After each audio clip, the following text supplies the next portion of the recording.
एक दिन हसन स्कूल से घर आया तो उसकी माँ ने पूछा, बेटा, टेस्ट में क्या नंबर आए? हसन ने सोचा कि अगर सच बोल दिया तो माँ गुस्सा करेगी, मगर फिर उसने सोचा कि झूठ बोलना गुनाह है।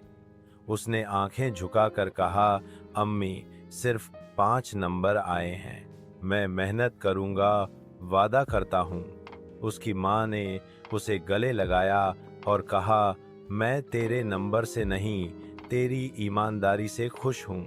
दोस्तों, कभी कभी सच कड़वा होता है, लेकिन उसका फल मीठा होता है।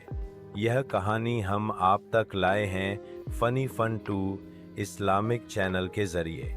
अगर आप भी चाहते हैं कि आपके बच्चे सच्चे और ईमानदार बने, तो रोजाना हमारे चैनल को देखें। लाइक करें अगर आपको हसन का सच बोलना अच्छा लगा, शेयर करें अपनी फैमिली के साथ और कमेंट में लिखें, सच में बरकत है। और हाँ, फनी फन 2 इस्लामिक चैनल को सब्सक्राइब करना मत भूलना। ऐसी ही रोशन कहानियाँ रोजाना आपके लिए।